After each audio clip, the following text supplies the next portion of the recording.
Hi, this is Alex from Groovy Entertainment. Today we got another book on record to play for you. Today's book is Story of Super Breakout from 1982. So let's get started.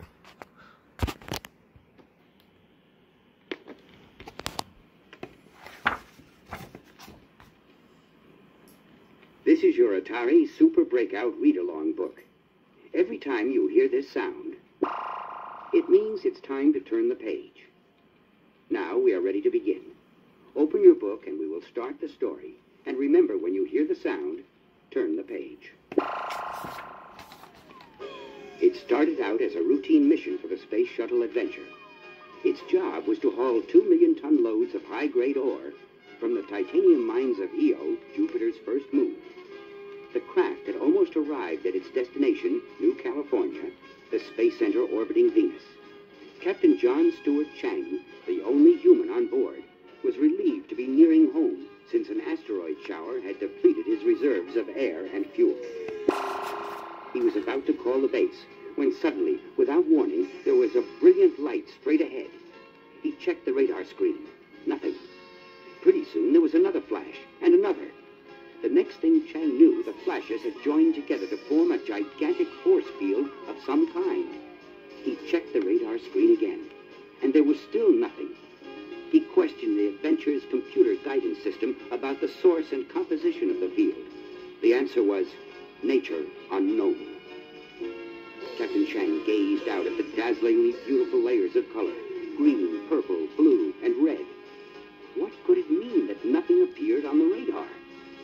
Was it possible to travel through the field, or would he crash and be destroyed?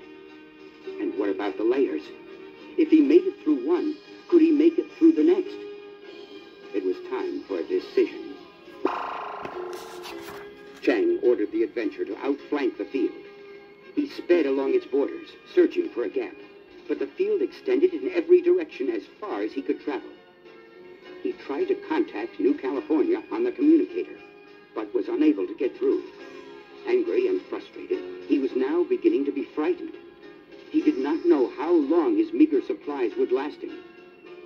Chang did not need a computer to tell him that he had to blast his way through the mysterious force field with his missiles of white light. It was to be a race against time. Perspiration rolled off Chang's forehead as he ordered the missile guidance system to move into place. His breathing was slow and labored as he noticed how low the ship was in oxygen, and it was becoming chilly in the normally comfortable cabin. The captain was facing the most serious crisis in his 12 years as a pilot. Suddenly, the field started to move toward him at an alarming rate. Captain Chang didn't know if he should retreat or trust in his weapons. What should he do?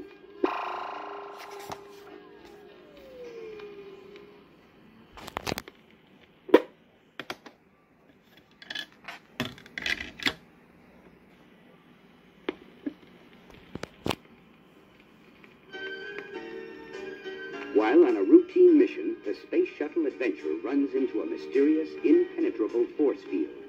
Captain Chang faces immediate death if he cannot escape the field. Chang opened fire with a missile of white light.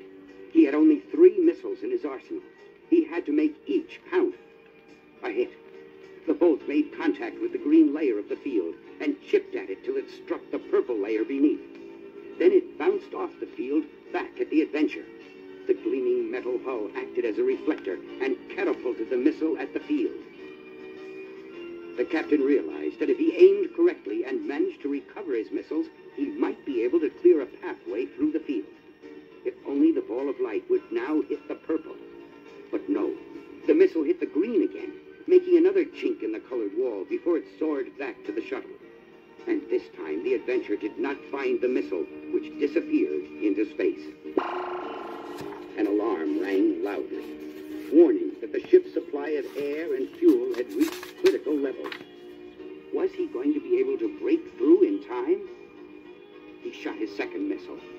The gleaming ball of white light struck the purple, and in turn penetrated to the blue layer beneath that before it came back at the ship. This time, Chang made sure that the Adventure was there for the missile, which bounced off of it and struck the green layer, and eventually the purple, and finally the blue. chipping away at that until it reached the bottom layer, the red, before the ship at last failed to make contact. He had only one missile left. Chang was worried that he would not be able to make it. To make matters worse, the field started to advance toward him again and threatened to engulf his ship. He shot his last bolt, aiming it carefully at the breach he had already made down to the bottom red layer.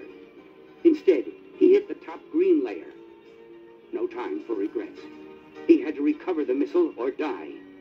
He recovered and shot it back at the red, this time hitting the blue, which reflected it back for another volley. The battle went on like this for a long time. Chang was gasping for breath and felt the deathly cold even through the excitement of his struggle to live. He realized he had only a precious few minutes. With the last of his strength, he bounced the missile one more time back at the force field, trying to will it to hit the red layer, almost crying when it instead hit the blue. He forced his tired mind to stay alert as he recovered the projectile and hurled it back across space. He was fatigued beyond caring about the outcome of his effort, and strangely enough, a wonderful peace had taken the place of his worry.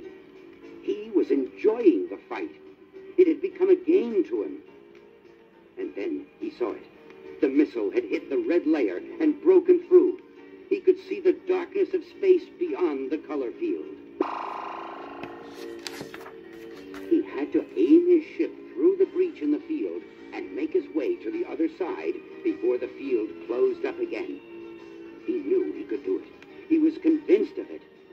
He was willing to use his last reserves of energy and air and his body's own strength to reach New California. He was doing it, breaking through. He had won. What a triumph for a son of Earth, for Captain John Stuart Chang.